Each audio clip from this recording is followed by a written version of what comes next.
नमस्कार दोस्तों, मैं बेबाक पोल एसपी सिंह, हरियाणा टुडेज 24 पर आपका स्वागत है। और मेरे साथ मौजूद हैं सुनील अरोड़ा जी। सुनील अरोड़ा जी जो अपनी एक एनजीओ चलाते हैं अपने कुछ सहयोगियों के साथ, अपने साथियों के साथ, और देश और समाज के विकास के लिए, उसको जानने के लिए, उन लोगों को शिक्षित करने के लिए, क्या किस मकसद से वो उस रिमोट एरिया के अंदर जाते हैं जहां पर शायद आज तक सरकारें भी नहीं पहुंच पाई हैं। उनसे जानते हैं कि उनकी इस संस्था का क्या मकसद है, ये उनकी संस्था क्या करती है, कब स्थापित हुई और क्या उनके उद्देश्य हैं। अरोड़ा साहब, स्वागत है आपका। सुनील जी हमारे चैनल पर। हमारे आप प्लीज दर्शकों को बताइएगा कि किस तरह से आपकी संस्था, कब ये स्थापित हुई, क्या काम करती, कितने लोग हैं, क्या मकसद है आपका इस संस्था। एक्चुअली ये मिशन जो था ये 1992 में शुरू हुई। कुछ चंद लोग थे, 4-5 लोग, कुछ नाम अभी मुझे याद हैं। Colonel BK Pasicha, police superintendent SP Sharma, doctor Yashpal, doctor MS Sachdeva, advocate IC Gupta, advocate OP Malik, doctor Harprakash.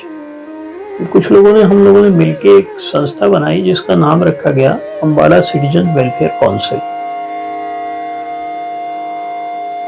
तो ये अम्बाला कैंट और सिटी दोनों शहरों के लोगों के मूलभूत सुविधाओं की देखरेख के लिए बनाई गई, और कुछ जो भी अगर हम उसके लिए कुछ कर सकते थे हम लोग मिलकर, तो हमने करना आरंभ किया। 2000 के बाद इस संस्था को एक नया नाम दिया गया, ह्यूमन फाउंडेशन। और इसके ऑब्जेक्टिव जो थे वो पूरे हरियाणा के आसपास के राज्यों में भी सेवा करने की ओर फैलाए गए। और बहुत जल्दी हम अगले 5-6 सालों के अंदर हम तकरीबन देश के 5-6 राज्यों के अंदर अपने पैर पसार चुके थे। मूलभूत हम 3 क्षेत्रों में काम शुरू किया। शिक्षा या कहें जागरूकता, शिक्षा तो मैं नहीं बोलूंगा पूरी तरह से, जागरूकता, अवेयरनेस जी। 2 नंबर पर स्वास्थ्य, तीसरे नंबर पर पर्यावरण। इन 3 क्षेत्रों में हमने बच्चों के लिए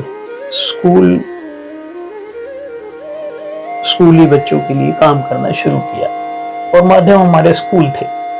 हमने डिफरेंट स्कूलों को एफिलिएट करना शुरू किया अपने साथ, और एक एक करके हम उनको प्रोजेक्ट सौंपते गए।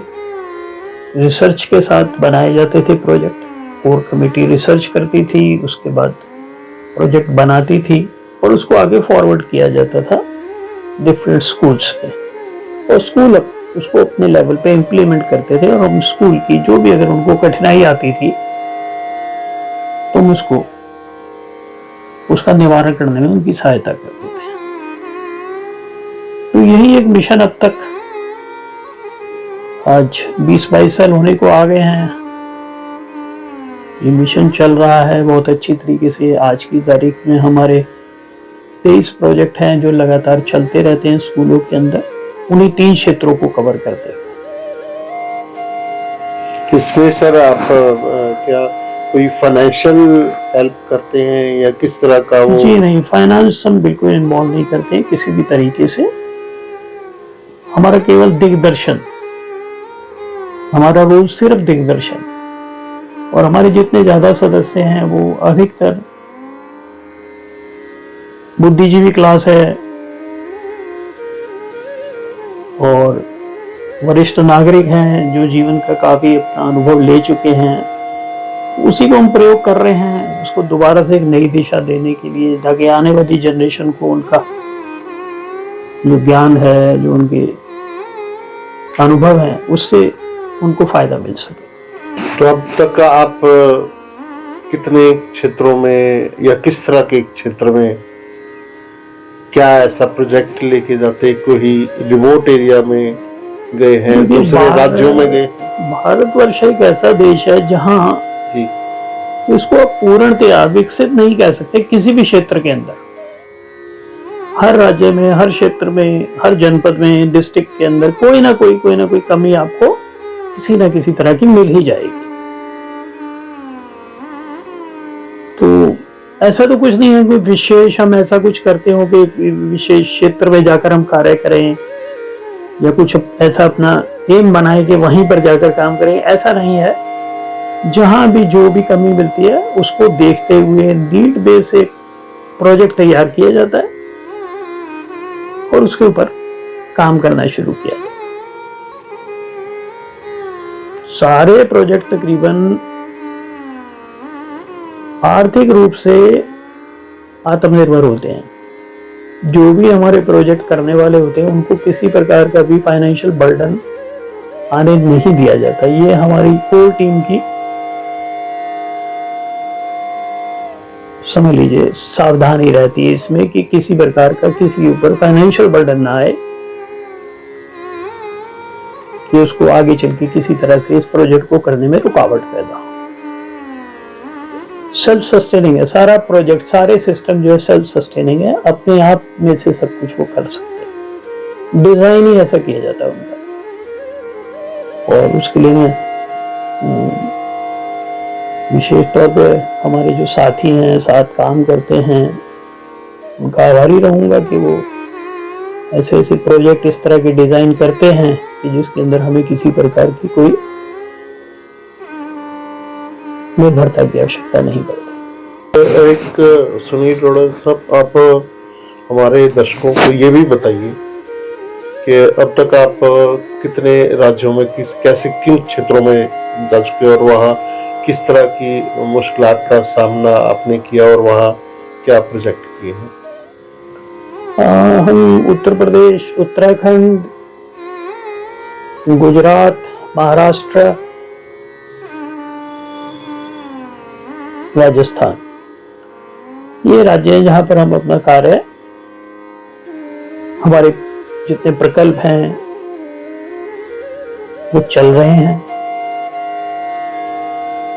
हमारा कार्य उनको सिर्फ निर्देश देना होता है, दिग्दर्शन करना होता है, और जब उनको मुश्किलें आती हैं तो वहां पर हम जाकर उनकी मुश्किलों का समाधान करते हैं। जैसे कोई एक उद्देश्य लेके, मान लो किसी विशेष कार्य को लेके चलते हैं कि उनको इस क्षेत्र में जाके वहाँ शिक्षा के बारे में शिक्षित करना है या स्वास्थ्य? नहीं, हमारा जो क्षेत्र है, जैसे मैंने आपको बताया, पर्यावरण, शिक्षा और स्वास्थ्य, ये हमारे बिल्कुल परिभाषित हैं, पूरी तरीके से स्ट्रीमलाइंड है ये। पर इसके बाहर हम बहुत कम निकलते हैं, इन क्षेत्रों के बाहर।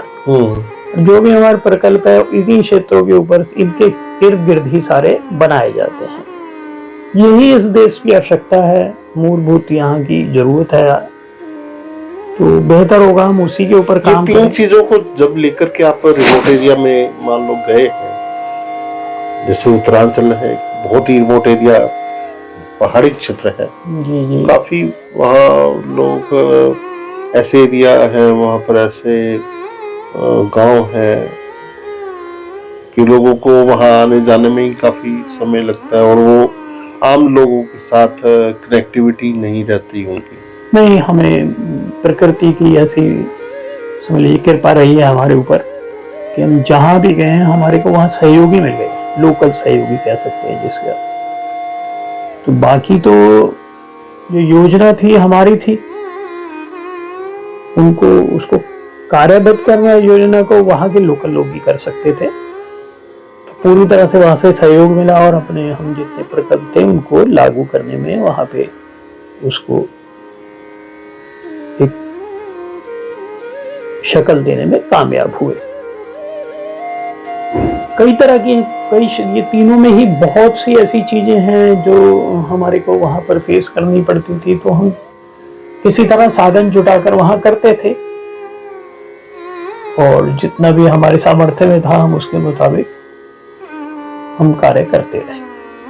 कि मान लीजिए आप किसी क्षेत्र में गए हो और वहाँ आपको जाने के बाद कुछ मुश्किलात का सामना भी करना पड़ा होगा।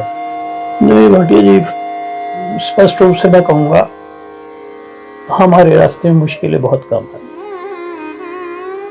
बजाय इसके कि मैं ऐसे कहूँ आपको बहुत मुश्किल से काम किए हमने, बहुत मुश्किलों से हमने ये पार पाया जो हम आज पहुंचे हैं जहाँ पर। नहीं, हमारे रास्ते बहुत सुविधाजनक थे, आसान थे, जो आमतौर पर नहीं होता है। ऐसा नहीं होता है आमतौर पर।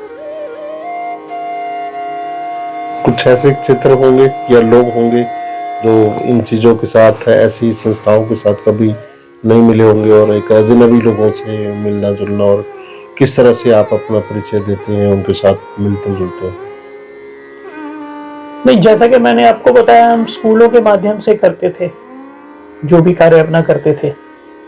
तो स्कूल के साथ जब हमारा संपर्क हुआ तो समझ लीजिए पूरे कस्बे के साथ संपर्क हो, तो वहां हम अपना जो योजना थी, जो प्रकल्प था, वो स्कूल के माध्यम से हम वहां पर स्थापित कर देते थे और बहुत जल्दी लोगों को पता लग जाता था कि ये हमारे फायदे में है, हमारे लाभ के लिए है, तो हमारे साथ जुड़ना शुरू कर देते थे। कितने दिन आप वहाँ रहते होंगे, किस तरह से रहते होंगे, आपको रहने की व्यवस्था वगैरह किस तरह से लोगों के साथ मेलजोल रहता है वहाँ पर? कुछ भाषा का भी आपस में संवाद करने में भी दिक्कत आती होगी? नहीं, कोई दिक्कत नहीं आती। ये जो अवधारणा है कि भाषा, साउथ में भाषा की दिक्कत आती है या वैसा होता है, वो सब देखिए, संवेदनाओं की और सेवा की कोई भाषा नहीं होती, वो बहुत जल्दी लोगों को समझ आ जाती है जी। आंखों से समझ आ जाती है, आपके हाव भाव से समझ आ जाती है। तो इसको कम्युनिकेट करना हमारे लिए कभी इतना मुश्किल रहा नहीं, चाहे वो साउथ रहा हो, चाहे वो वेस्ट रहा हो, गुजरात हो, महाराष्ट्र हो, वो उत्तराखंड हो, उत्तर प्रदेश हो, तो हमें इस प्रकार की कभी कोई दिक्कत आई नहीं। दूसरा, जैसे मैंने आपको बताया, लोग सहयोगी रहे, हर जगह पर सहयोगी मिले हैं, तो वो भी एक बहुत बड़ी मुश्किल हमारे लिए आसान हो गई। रहने सहने का हमें कभी कोई दिक्कत नहीं आई, किसी भी प्रकार से कोई दिक्कत नहीं आई।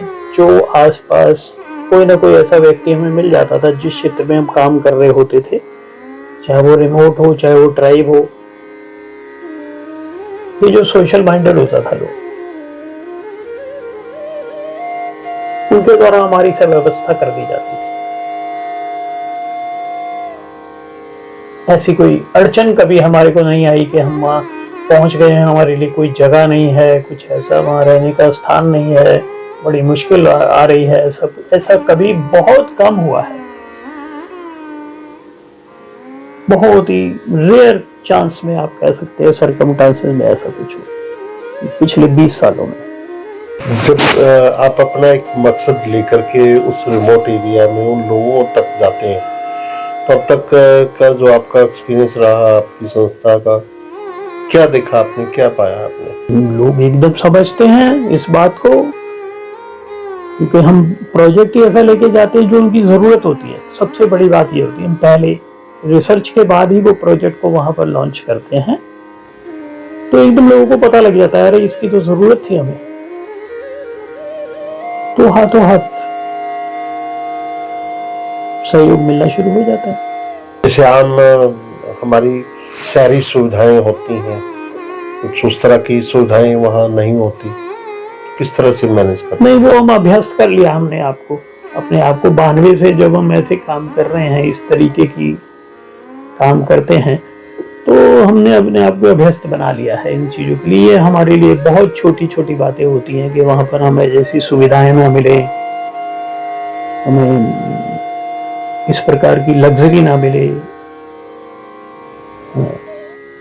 वो हमारे लिए कोई ऐसा इतनी बड़ी बात नहीं है ये कि भी आपने खुद ठीक है माना, आपने तो वो अपेक्षा नहीं रखी, आपकी इच्छा नहीं थी, लेकिन वहाँ के लोगों के लिए आज भी शायद वो चीजें उनसे वो इतना अनभिज्ञ ही होंगे, जानकार नहीं होंगे कि किस तरह की जो सुविधाएं आज बिल्कुल ऐसा है, जब एआई आ चुका है बघेल विशेष जी रूप है, से। ऐसा जरूर है, लेकिन अगर क्वालिटी ऑफ लाइफ की बात करें, हम उनको रियलाइज करवाते हैं जब उनके बीच बैठे होते हैं कि आपकी क्वालिटी ऑफ लाइफ हमसे बहुत बेहतर है।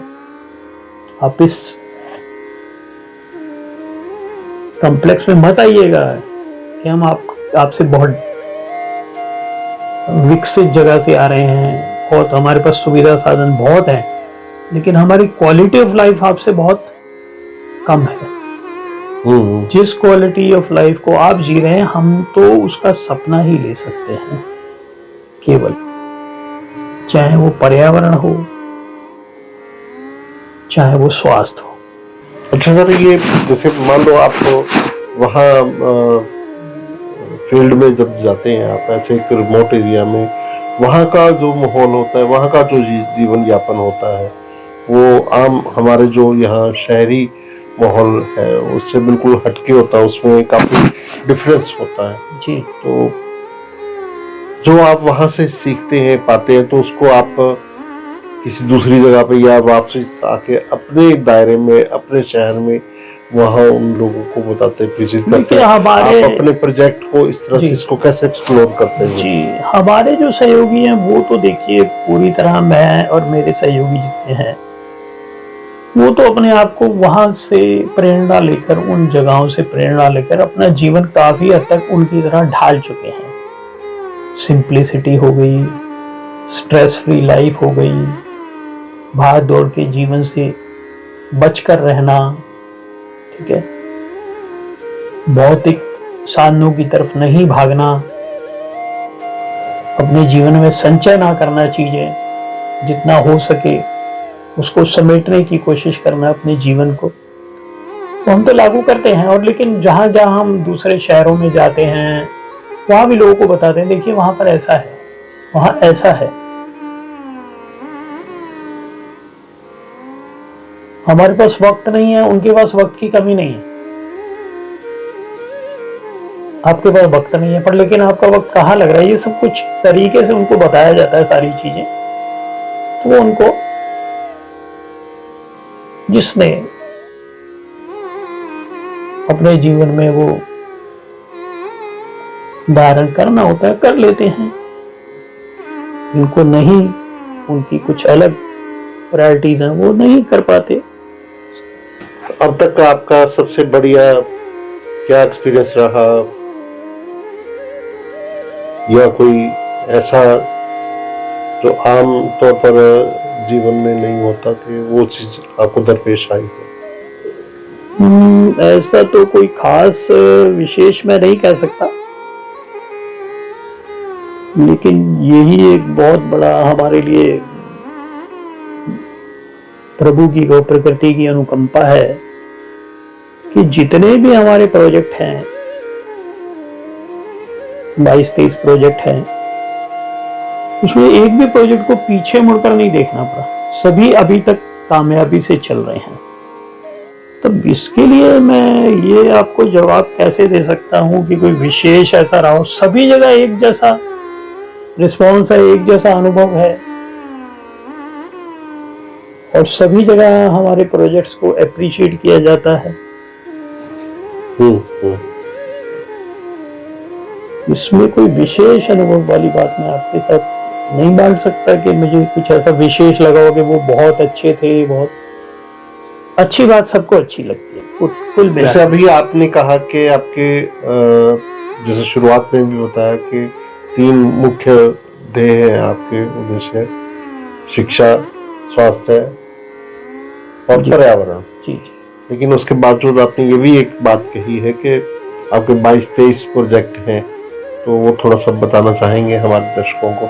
देखिए 22-23 में ज्यादातर प्रोजेक्ट तो इन्हीं 3 क्षेत्रों की तरफ, जैसे पर्यावरण में हमारे 5 प्रोजेक्ट चलते हैं। क्षेत्र पर्यावरण का है लेकिन प्रोजेक्ट 5 है उसमें। शिक्षा में हमारे जो है तकरीबन 4 प्रोजेक्ट चलते हैं, है तो शिक्षा के प्रसार का, लेकिन 4 प्रोजेक्ट है उसके अंदर। स्वास्थ्य में इसी प्रकार से हमारे तकरीबन 4 या 5 प्रोजेक्ट हैं। तो इस प्रकार से ये सारे प्रोजेक्ट इन्हीं के क्षेत्रों के गिर्द घूम रहे हैं टोटल जो है। कभी कभार गाए बगाए हमारे को जरूरत लगती है अगर समाज में, तो हम कोई ऐसा अलग से प्रोजेक्ट ले लेते हैं, अन्यथा हमारे सभी प्रोजेक्ट जो हैं इन्हीं 4 जरूरतों के ऊपर। जो एक प्रोजेक्ट को आप करने के लिए जब आप अपना एक बनाते हैं, प्रोग्राम रखते हैं, तो उसमें कितने लोग आपकी संस्था के वहाँ पर मौजूद रहते हैं या जाते हैं यहाँ से?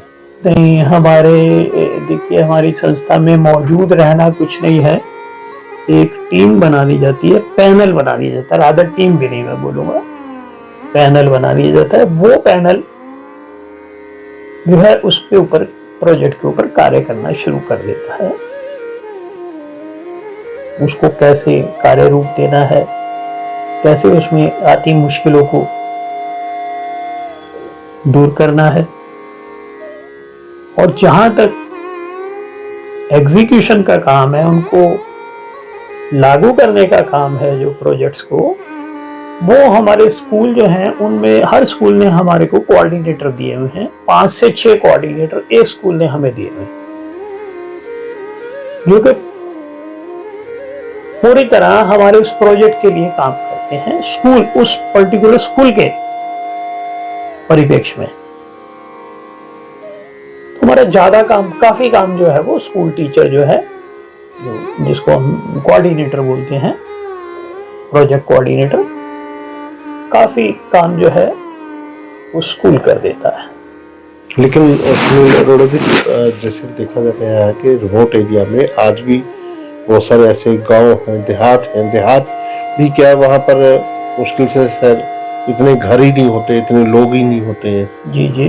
तो ऐसे जगह आप जब जाते हैं, वहाँ कभी शायद उन्होंने स्कूल की शक्ल भी नहीं देखी होती, नाम भी नहीं सुना होता, तो किस तरह से? जी हाँ, 1-2 जगह हमने ऐसे प्रयोग किए हैं।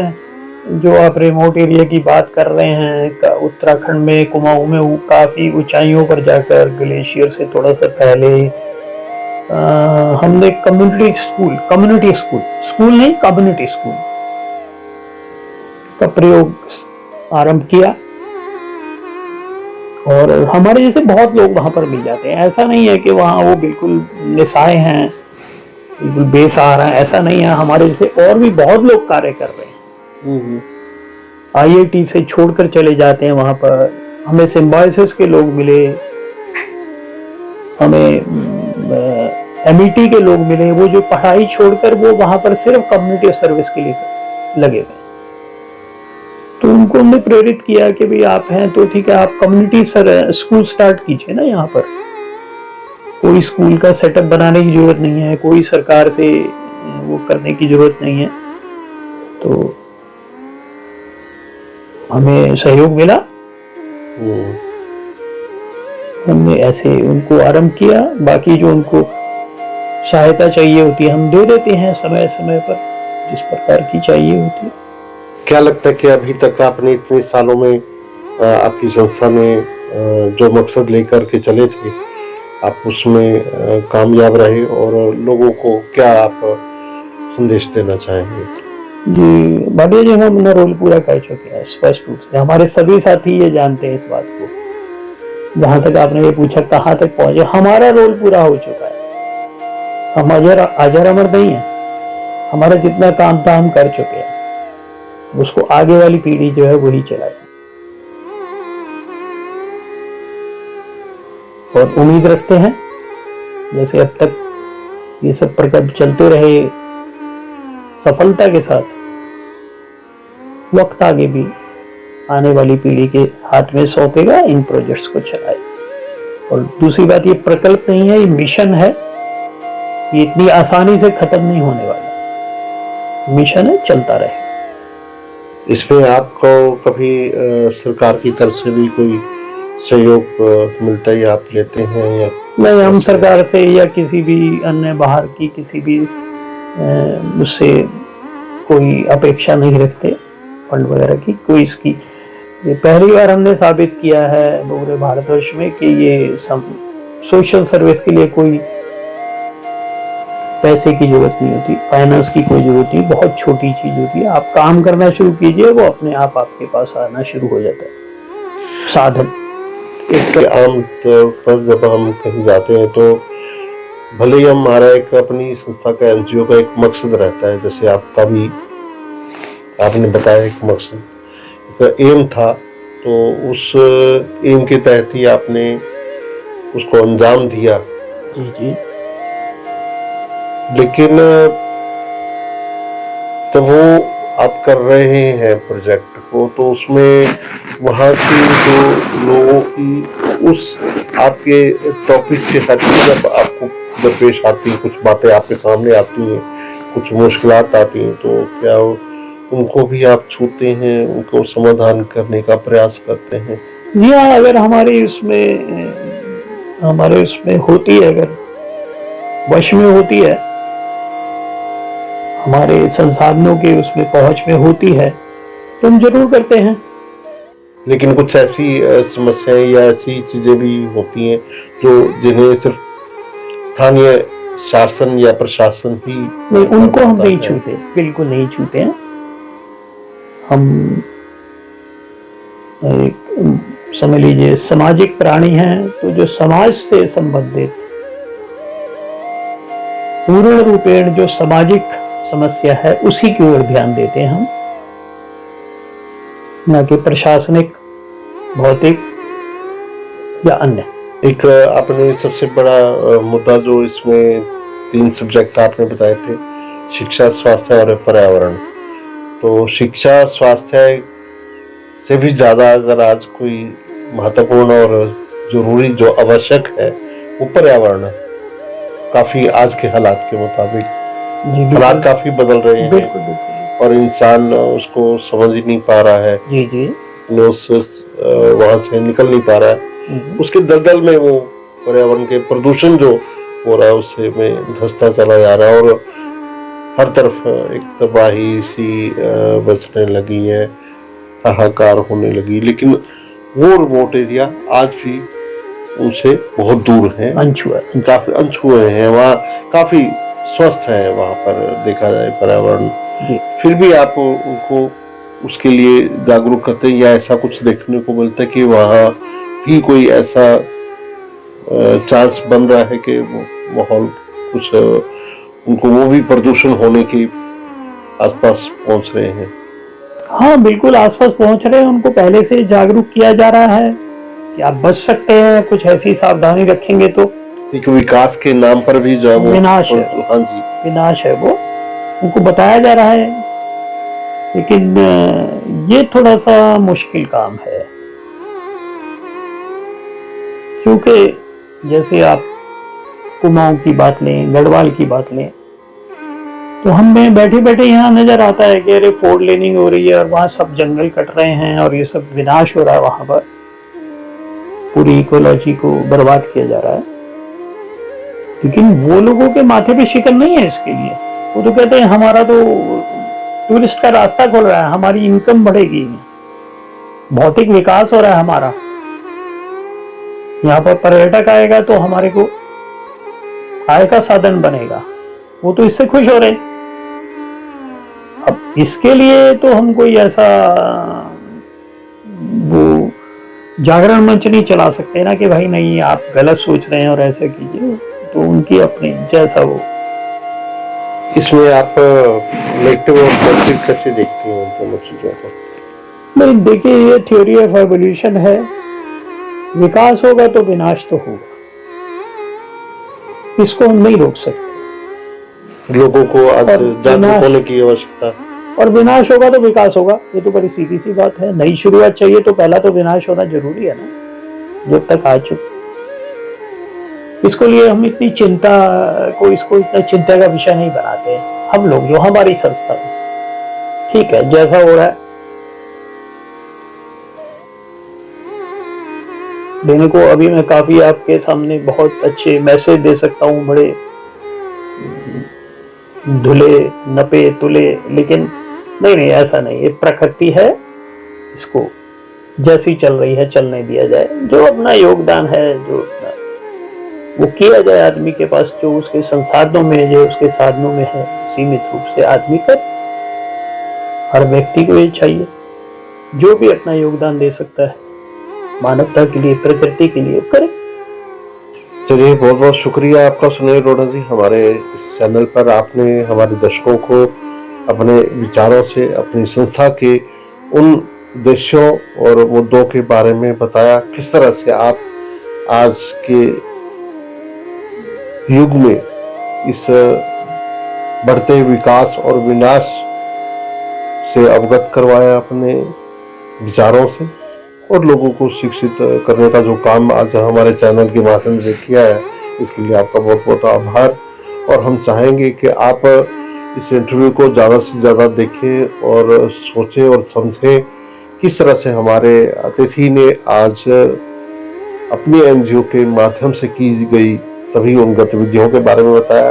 आपका क्या विचार है इसके बारे में, आप अपनी राय जरूर दें। हमारे इस चैनल को ज़्यादा से ज़्यादा सब्सक्राइब करें और इसे और भी आगे लोगों को बताएं। धन्यवाद, नमस्कार।